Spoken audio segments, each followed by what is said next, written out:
Welcome to Lynn Cullen Live, talk radio without the static. Email your questions and comments to lynn@pghcitypaper.com. And now your host, Lynn Cullen.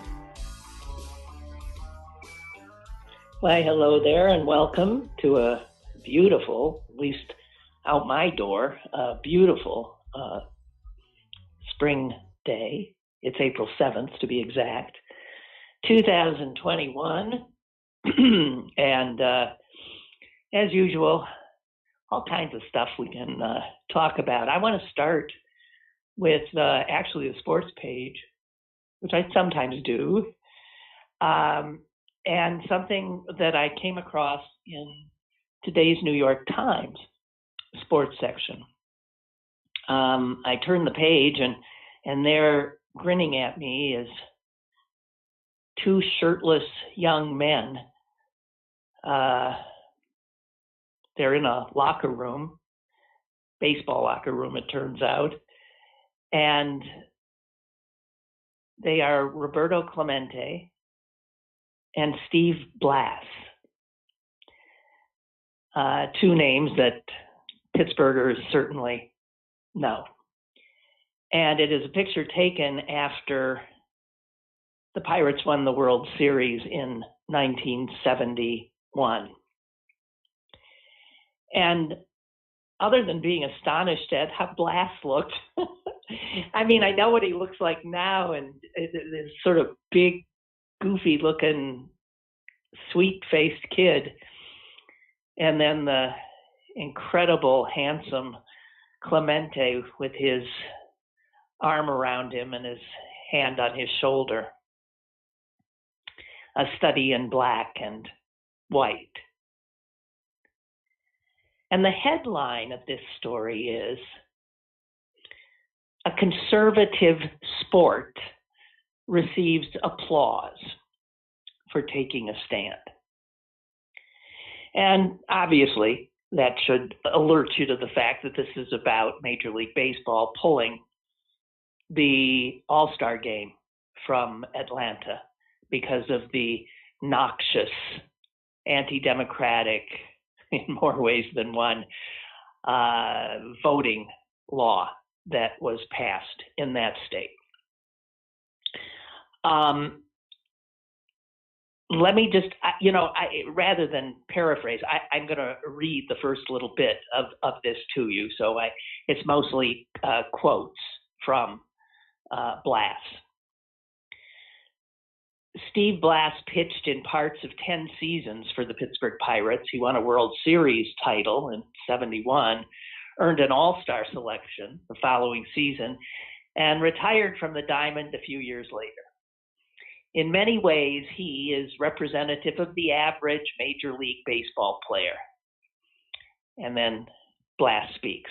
"Yeah, I am a conservative, white, former baseball player that learned things that have become important to me by being in the presence of Roberto Clemente, Willie Stargell, and a lot of those guys, and watching and admiring Henry Aaron, who embodied, I think, everything good in the game."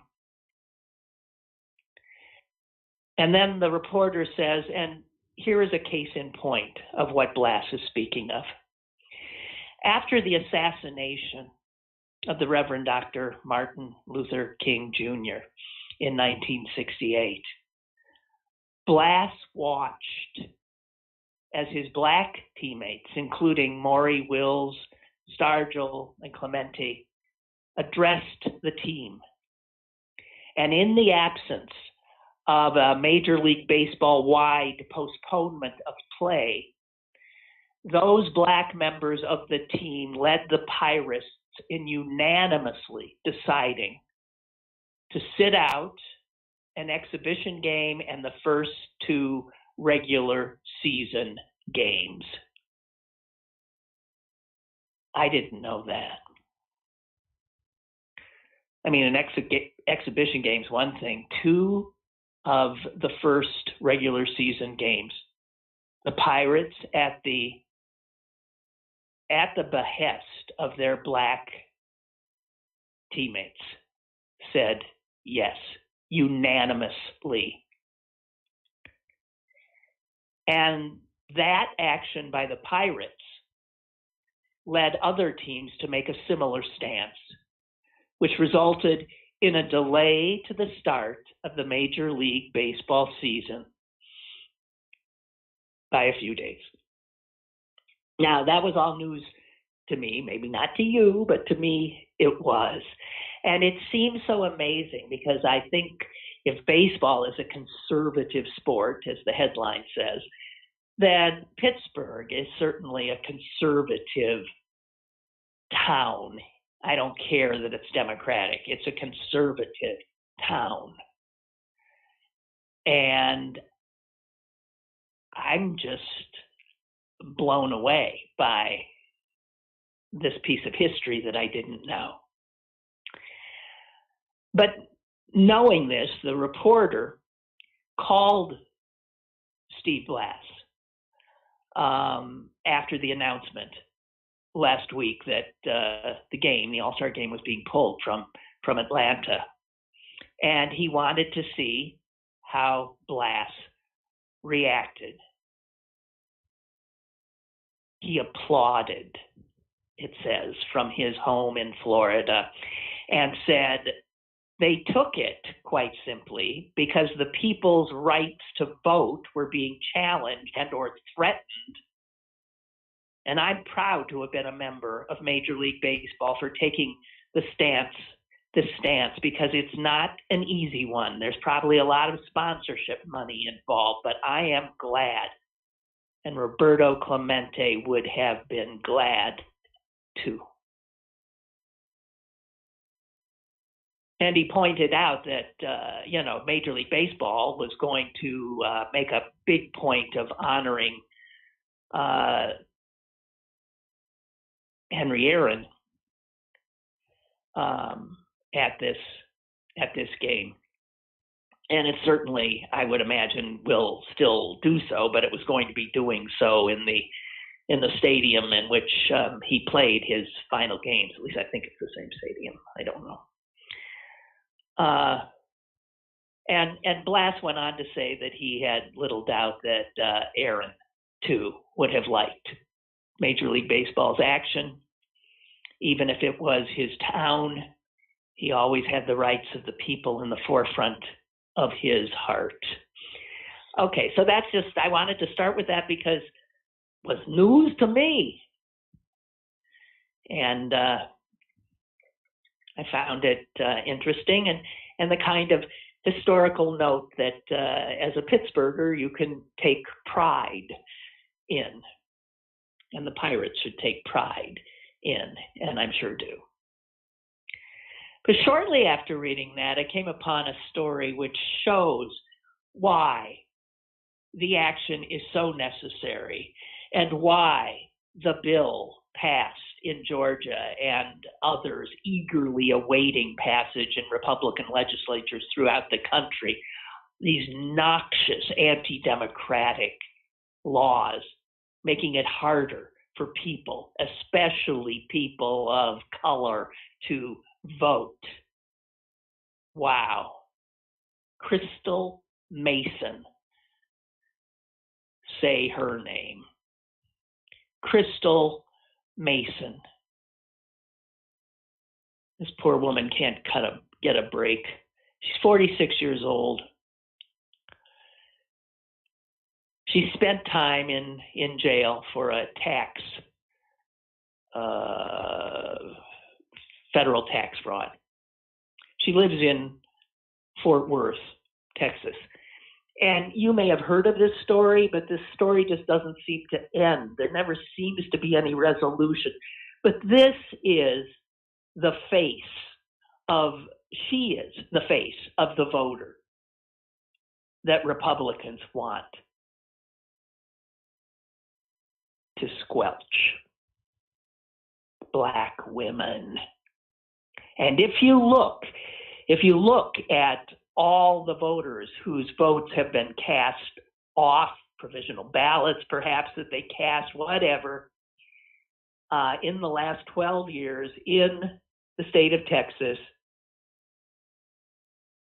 The majority are Black women. Yeah. So, Crystal Mason had gotten out of jail and was going about getting back her life. And her mom said, "Hey, Crystal, you should go vote. It's, the election's here. Go vote." And so she went to her local precinct, and they couldn't find her name. And she said, "Well, I always voted here." And they said, "Well, I'll tell you what, why don't you cast a provisional ballot? And we'll check it later, and it will be counted if, in fact, for some reason your name is not here." And she thought, okay, fine, went home to her 3 children. Well, her ballot was rejected because it was determined that she was not eligible to vote by virtue of the fact that she had this criminal record. And so her ballot was thrown out. She didn't know that she couldn't vote. It had been in in small print and a whole bunch of letters that she'd been given on her way out and blah, blah, blah. And it was, she just didn't know. So for this egregious crime, because I don't know about you, but a lot of people's provisional ballots get thrown out and they don't get arrested. Crystal Mason got arrested. Prosecutors went after her for voter fraud.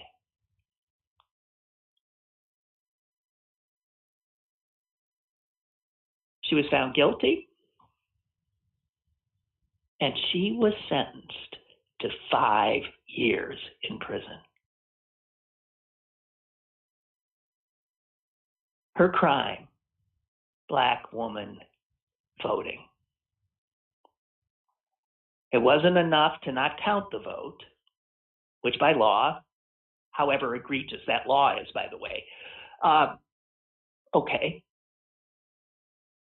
But then to go after her criminally, and then a judge sentenced her to 5 years. I hate to think of all of the sentences of white criminals you could come up with who do things like kill people and don't get 5 years.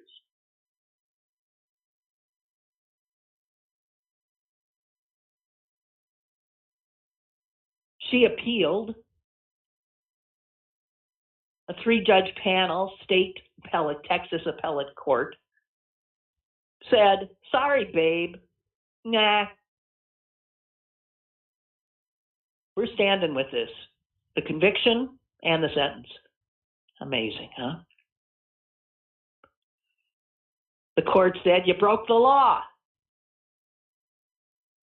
You voted, and you were on supervised release. It didn't matter that she didn't know she was breaking the law." And then the 5-year sentence is like, it almost seems like it would be a joke. Ha ha.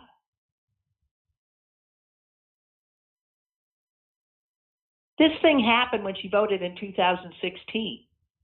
Her last chance to avoid prison is coming up, I guess,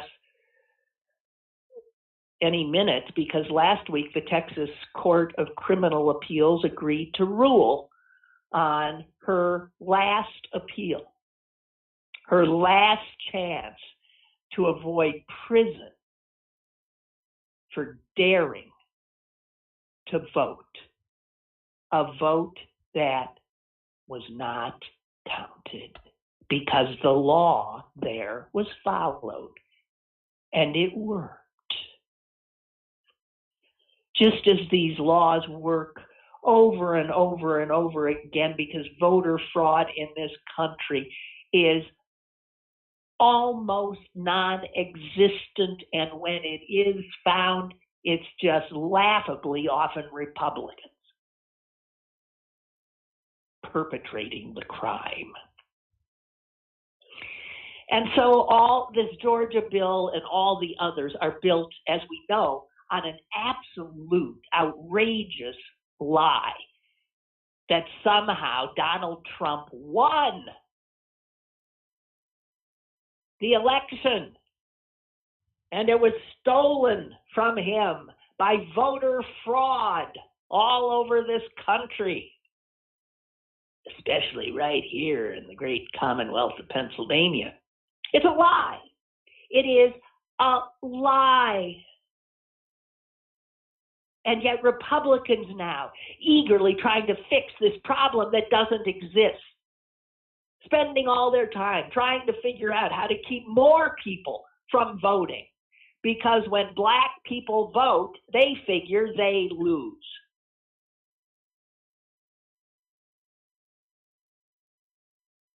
It's fascinating, because you think if a party looking at the changing demographics were to be able to look ahead and say, well, you know what? Look, our base is just blindingly white. The country is getting browner and blacker.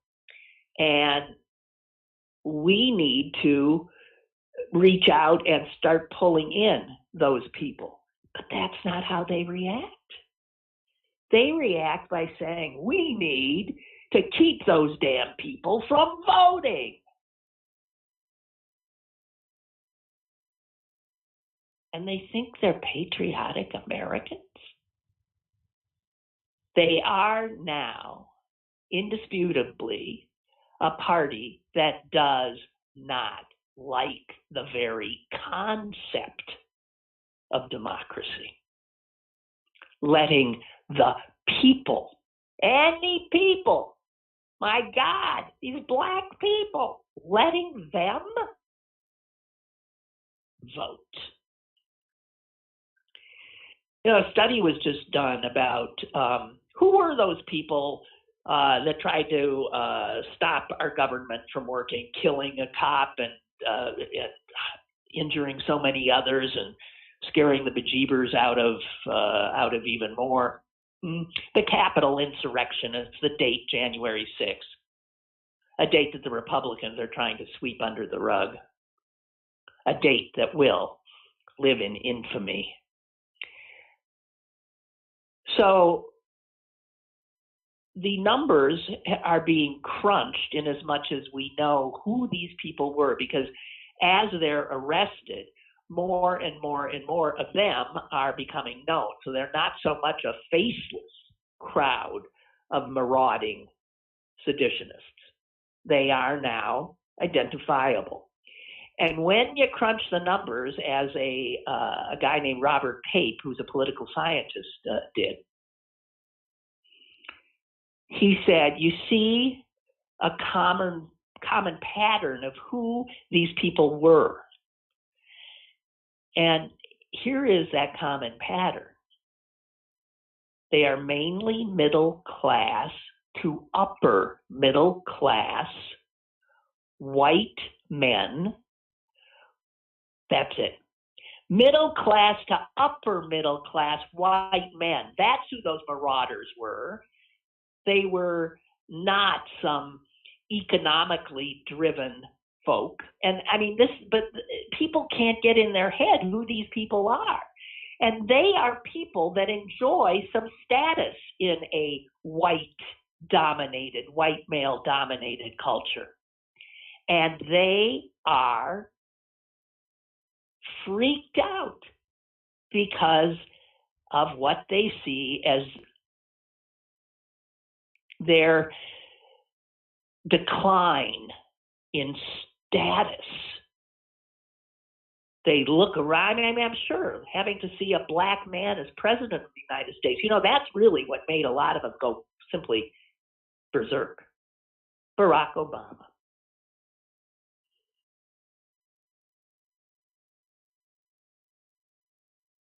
And the article that I read in this regard was about how in America's history, this same essential cohort, the same demographic of people have risen up whenever that fear of this displacement by others has reared its head.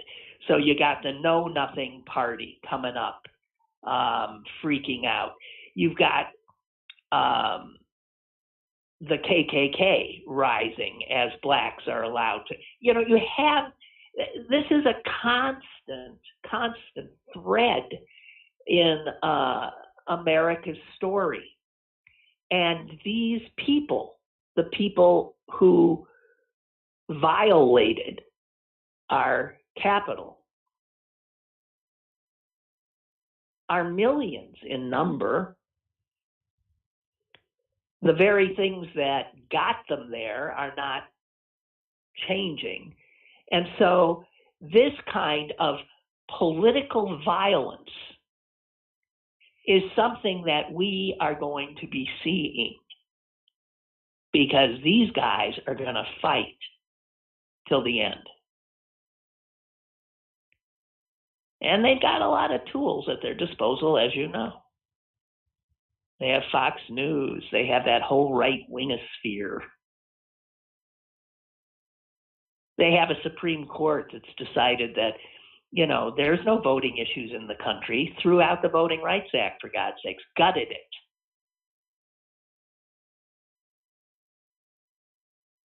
So, just saying.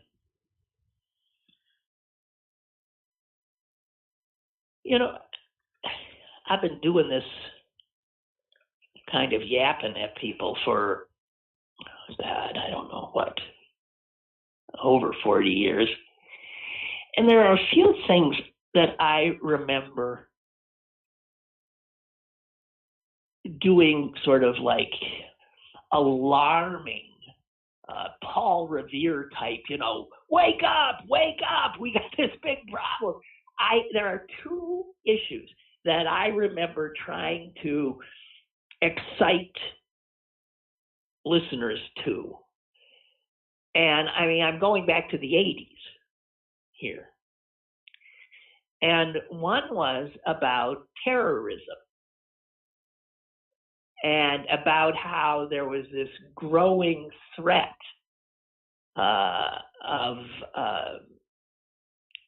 from the Muslim world, and this was there were people that were always paying attention. There were people who were connecting dots and saying, hey, we have to be aware of this. There is a growing threat out there. And nobody listened. I remember, reading stuff. There would be like retired senators who would try to raise the alarm and would write opinion pieces that, people read and then forgot about. And I do remember like saying, hey, this is something are you aware of this? Are you aware of this guy named Osama bin Laden?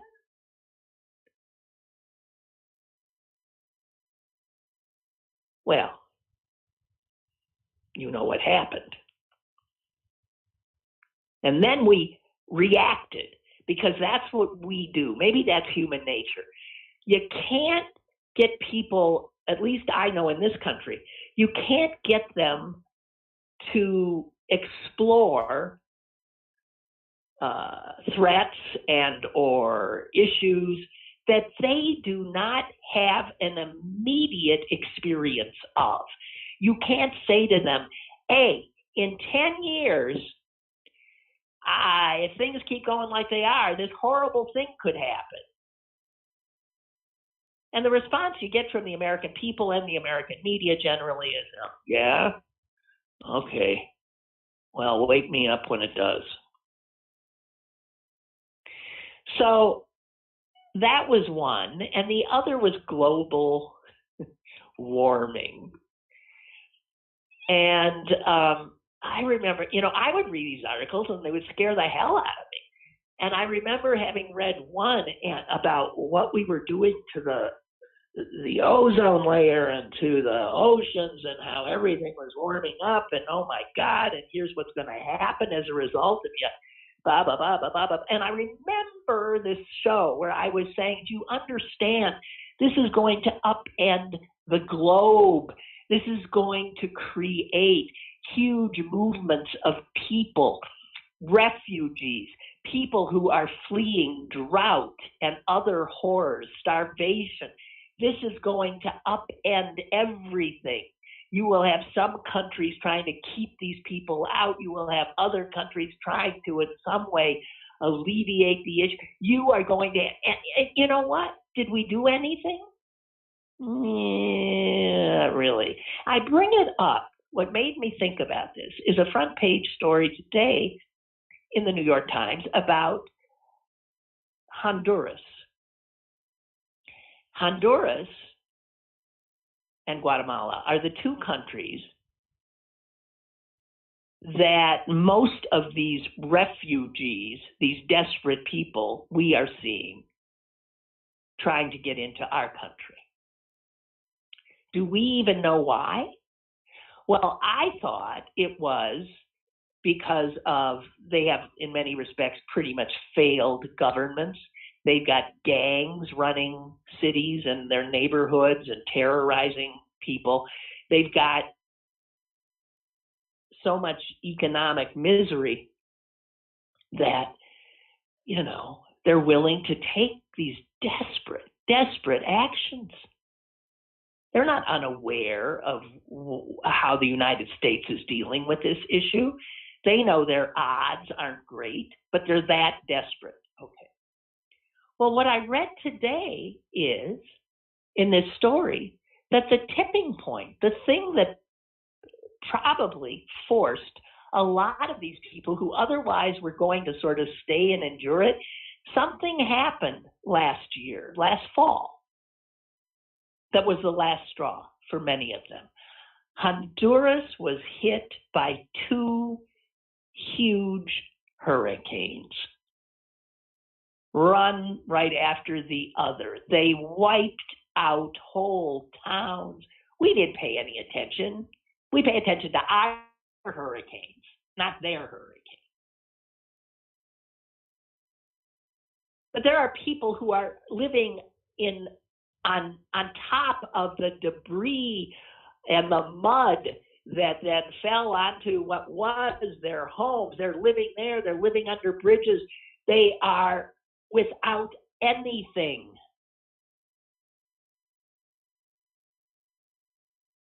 And so the majority of families and these unaccompanied children that we are seeing are coming from Honduras and Guatemala that already had all of these troubles, but these much more violent hurricanes, and get ready, they're going to keep on coming, direct results of global warming or climate change, right? And it made me think of that scary story I had read and that I tried to pass on to the audience back in the 80s, saying that there would be desperate refugees, huge masses of people moving, trying to get to a place where they could actually live, where they could find work, where they could feed their children and provide them shelter. And then we look at what's happening and we see a problem for us. We're just, I don't know. As I said, wake me up when it's over.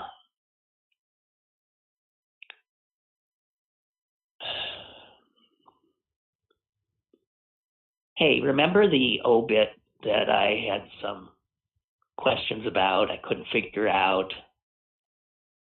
Matriarch of a local family dying, and beautiful obituary about her, even an obituary from the paper, a special one. And in mentioning her survivors, they mentioned, I think it was 2 sons and a daughter.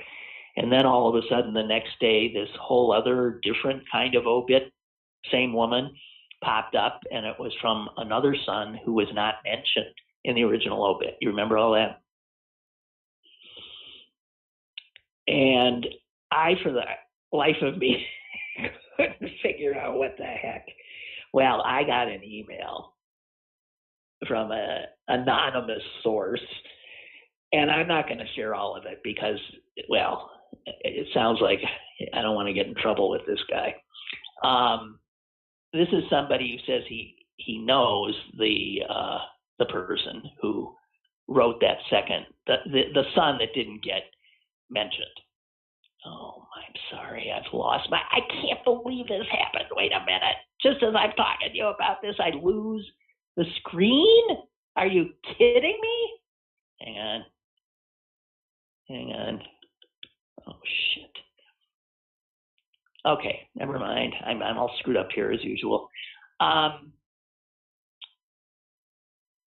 Anyway, this guy just says that the son that's unmentioned, he says he's got he was, as I said, he signed his name. His name was Alfonso Costa. And the emailer says to me, he thinks this is the guy that Trump pardoned. Now, again, I'm not sure. He was doing something with his medical stuff that wasn't quite right. According to the anonymous emailer, this guy was pardoned by Trump, was also tight with Ben Carson. And some of the adjectives that this guy describes him with are potentially slanderous, but I will say one, that he is scary. So I'm just saying, I'm not talking anymore about this, okay? I'm done. I'm going to have to shut down my damn thing because I can't get control of my computer. You know, I'm not.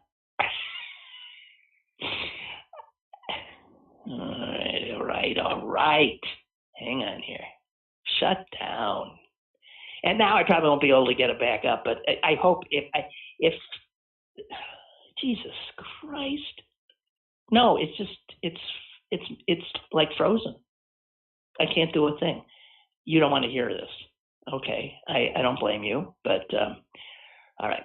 Doing the best I can.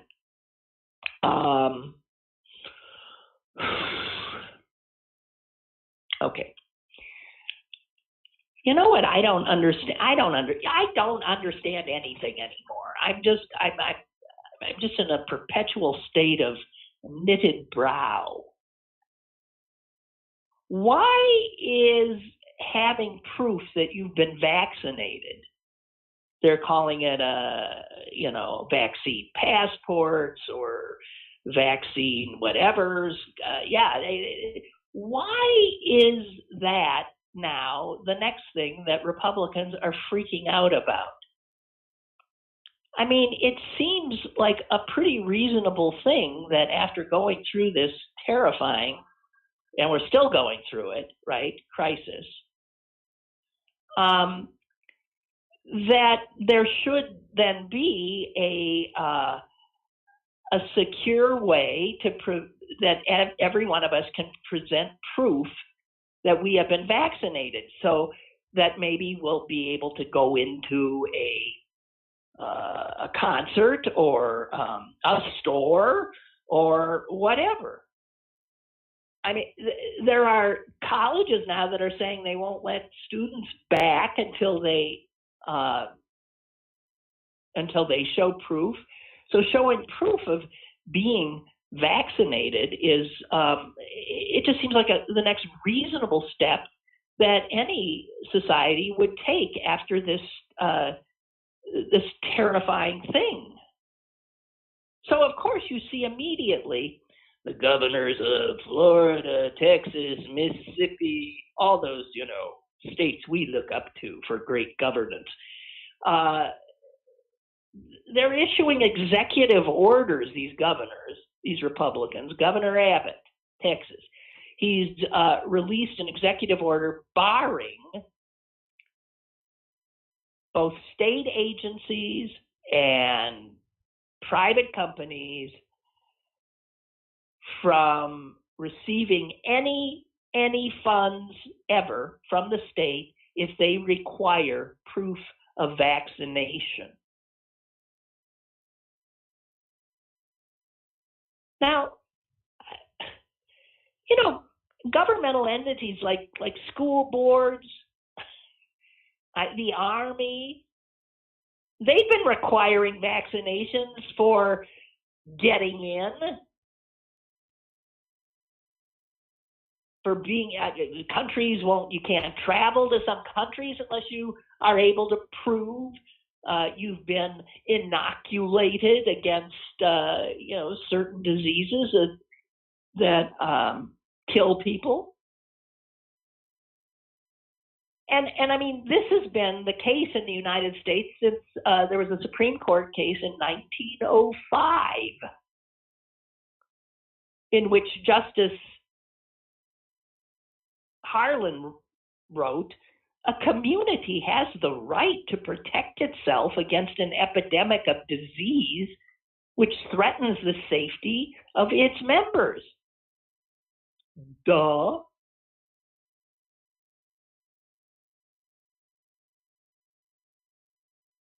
I mean, I love this quote. There's a law professor at Harvard who cut to the chase.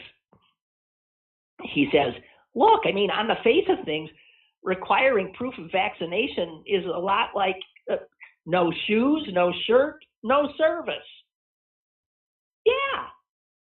We've always allowed restaurants, companies to set rules of who. Why would this be? And of course, for the Republicans, all of a sudden, again, it has something to do with like liberty.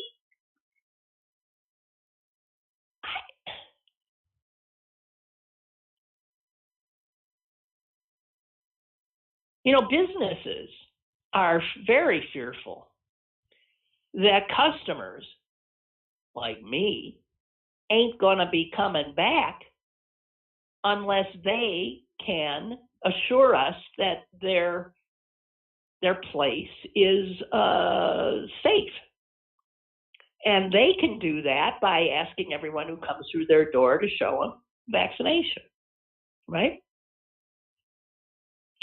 But all kinds of questions are being raised, ethical questions, legal questions. Can businesses require employees? Can businesses require customers?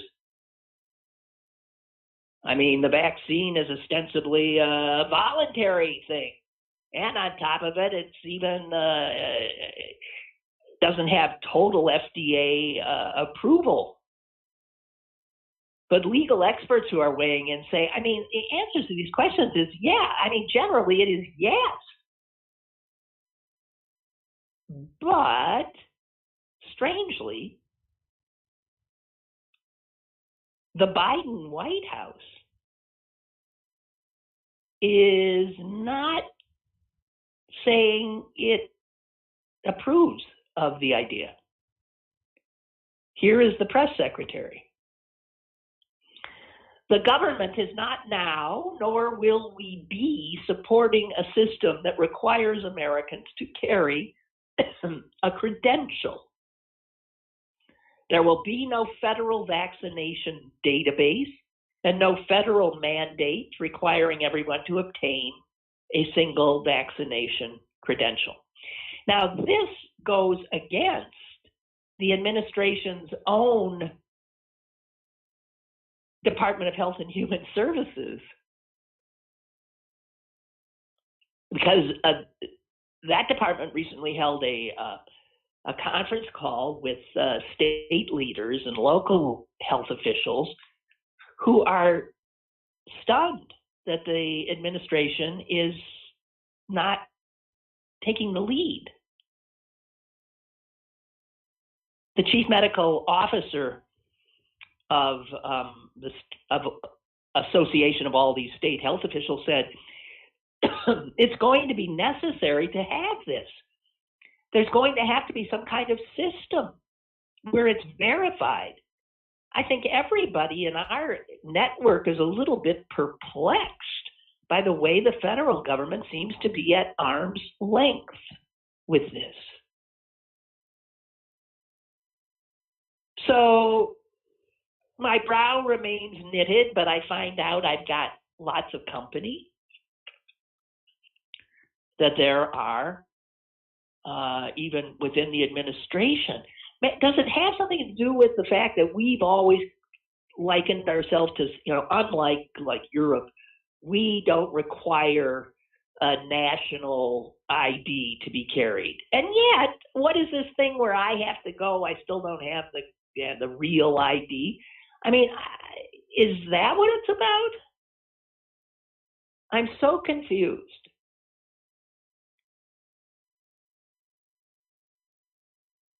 What else is new? Okay. Here's a paragraph for you. Oh, it's just, 2 sentences.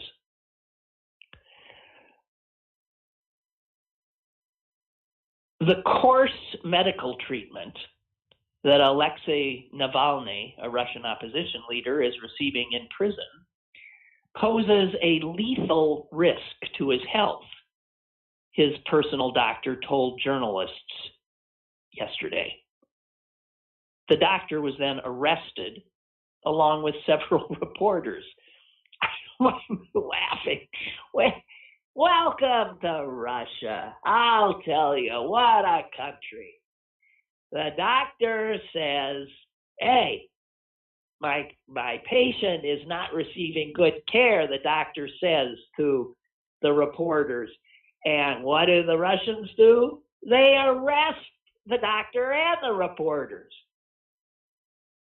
God almighty.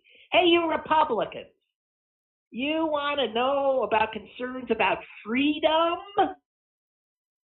Take a look over there. Your pal Putin. I thought you liked the way he ran things. Moscow Mitch, huh? Thought you liked it.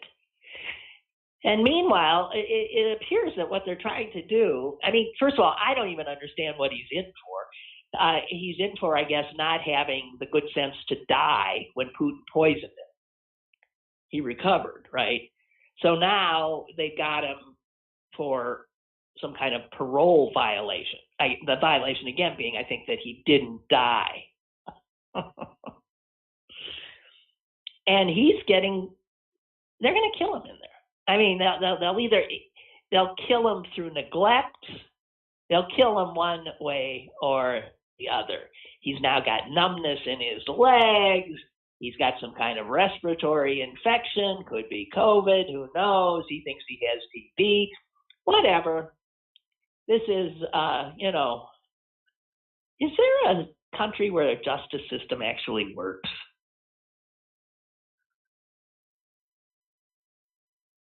Some work better than others, but I don't know if there's any that have some kind of, mastered it. Clearly, Russia has not.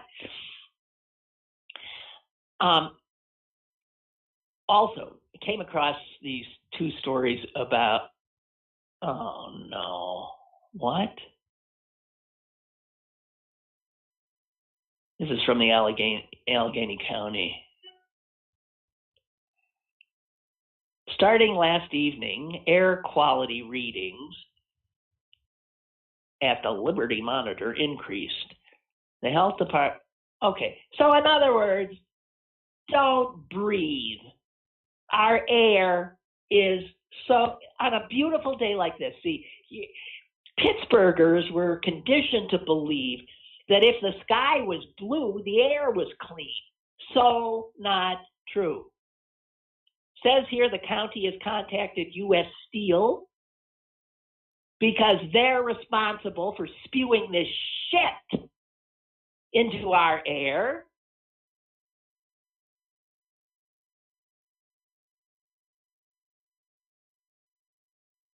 I have an app on my phone. I'm still talking, but I'm going to get it. That tells me whether or not I should go out and breathe, because I have a lot of respiratory issues, and I have little doubt that I have these issues because I live here.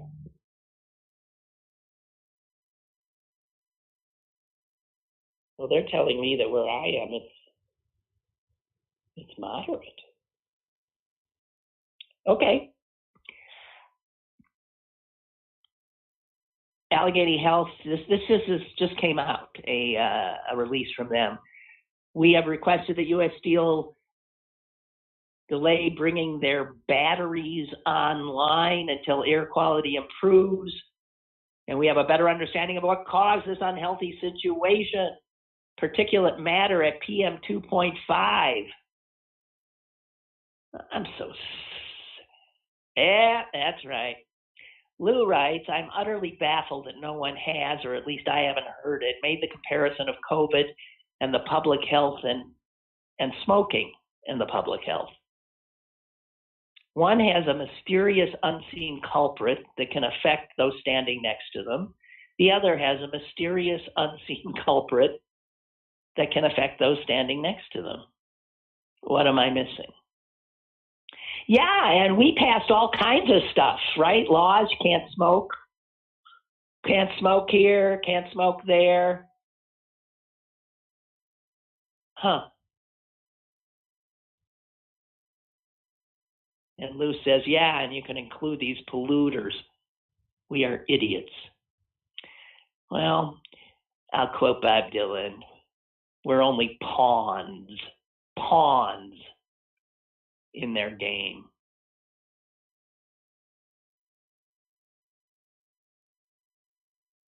Oh, Bree. Bree sent me an article that just shows how screwed up our healthcare system is. I don't have time to read it now, but apparently there's a $2 drug that millions of people are not being told exists, and instead they're being put on a $3,000 drug.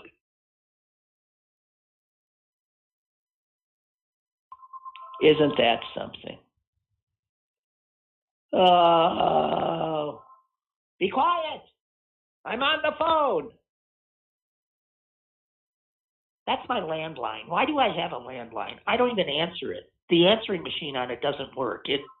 Somebody calling me on that just gets the mailbox is full. And I never even look. It just rings. Why do I keep paying for that? Because I'm just, I don't know, too lazy to get rid of it. You know, what are these two inevitable things that we all face, right? Taxes. It is tax season. Although we got till May, right? May 15th. Taxes and death, right? There's no avoiding them unless you're a hugely rich corporation or Donald Trump. And then you can definitely avoid taxes, and it almost appears like you can avoid death. I don't get that part either. So whatever. But since it's inevitable, one way or the other, something's going to get us. But I today read of two people who died in ways that, never in their wildest dreams would they think, I'm going to go out. I'm going to go out because my phone dropped under my movie theater seat. And when I tried to get under the seat to retrieve it, the leg rest of the seat came down and hit me in the neck, and no one could get it up. No one could get it off my neck. It was stuck, and it asphyxiated me, sort of like having Derek Chauvin sitting on you. That's how a guy died. Can you imagine? I'm sorry. That's not the way anyone wants to go.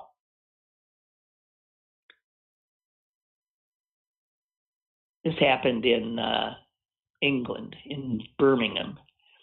And of course, the theater is being sued.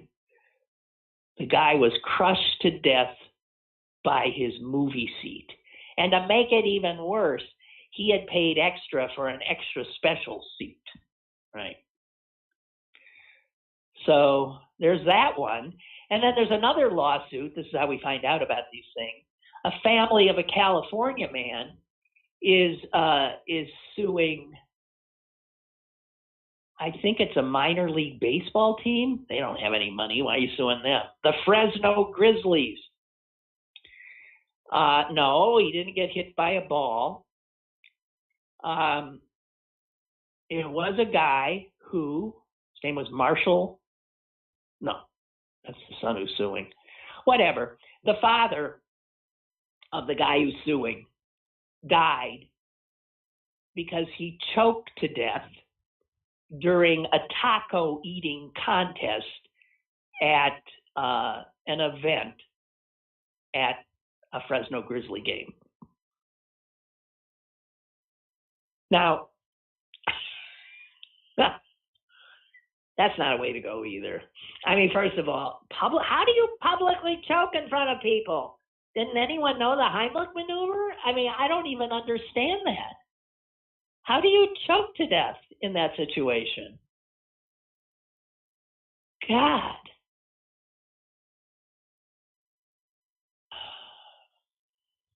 Okay.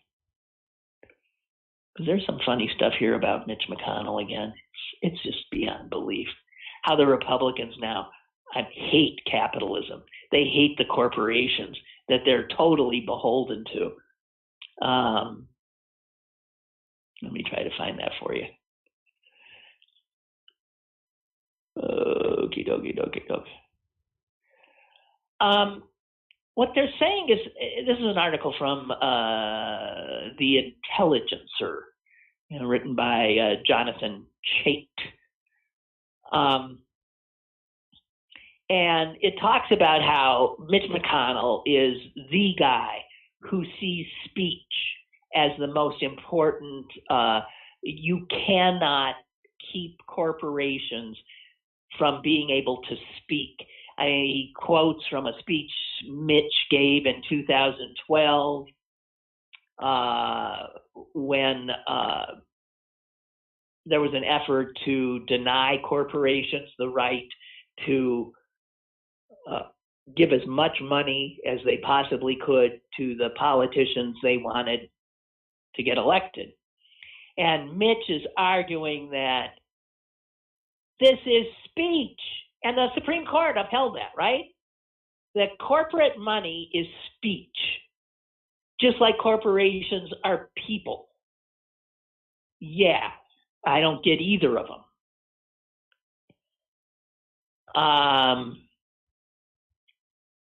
But so that is so bizarre because look where he is now.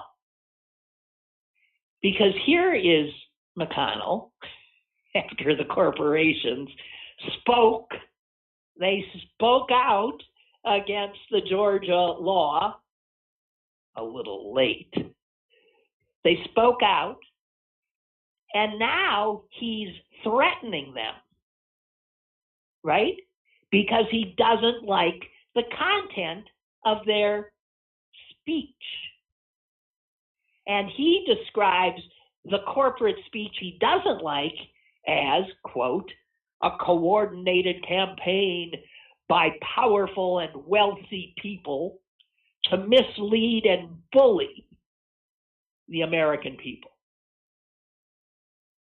And he darkly warned the corporations and their speech to stay out of politics. I mean, I'm going to follow the taco choking guy. I mean, you can't believe the absurdity of these 180s. And there's McConnell saying corporations will invite serious consequences if they become a vehicle for far left mobs. Oh yeah, to hijack our country. Mitch, you think that's a little over the top? Corporations hand in hand with far left mobs?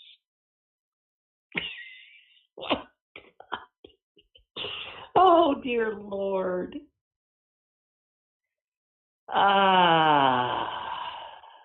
It's beyond belief. Republicans are as lost as they can be, and yet, because of the institutional infrastructure, they remain a very powerful entity. The Electoral College, the fact that they have a stranglehold in so many legislatures, the resulting gerrymandering that continues that stranglehold. When you actually get to American people voicing their druthers through the ballot box, Americans overwhelmingly say, yeah, we don't want these people. And yet they keep, my God, they control the Senate, although they represent something like 38%. The Republican senators, when they controlled the Senate, and now it's 50-50, they really only represent something like 38% of the population. And yet they hold 50% of the seats.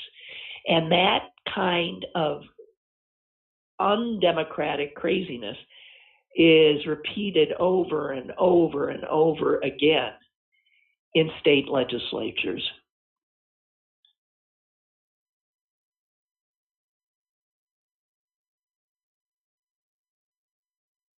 Wow. So apparently the Wall Street Journal, which I have stopped receiving at my own behest, so I'm not getting, I used to get like more of a sense of what the crazed Republicans were saying. And it says here that they recently published a column lamenting all of these corporations that are not saying the kinds of things they're supposed to say and not supporting the kinds of politics they're supposed to support. The guy, starts listing the known villains like Delta and Major League Baseball and Coca-Cola. And then this guy said, and I don't even understand this, and then moving to the bathroom, I encounter my progressive razors. And then goes off on a rant about how some ad that Gillette put out attacked masculinity.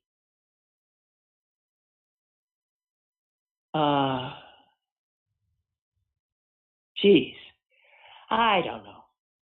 God almighty. Hey, I want to say I thought Aaron Rodgers wasn't as good last night. I felt I was unhappy as I watched because I thought, geez, I told everybody to watch him, and then I thought he was sort of lackluster. And USA Today rated the 5 people that have already served as hosts, substitute hosts after Alex's death. And they put him in the middle. They said the worst was without a doubt Dr. Oz. Next, Katie Couric. It's just her personality didn't fit the kind of what you'd expected. I don't know. And then they say Rodgers, who they didn't say a bad thing about. They just said he was, affable, smart, good-looking, cool, all the things I said. And then they said, what's his name? Ken Jennings, who I thought was sort of dry. I definitely like Rodgers better. And then they said the clear standout is the guy that came in at the last minute because some guest host refused to show, worried about COVID. And that is the executive producer, I guess, or the producer of Jeopardy. And he was fantastic. He really was.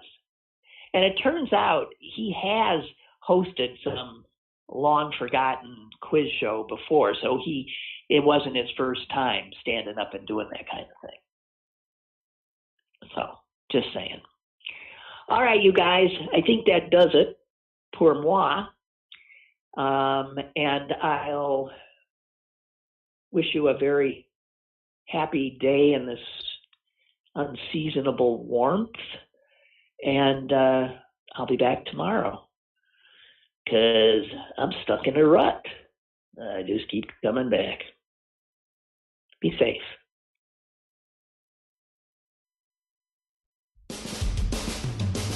Lynn Cullen Live, Monday through Friday from 10 a.m. to 11 a.m. and archived at pghcitypaper.com.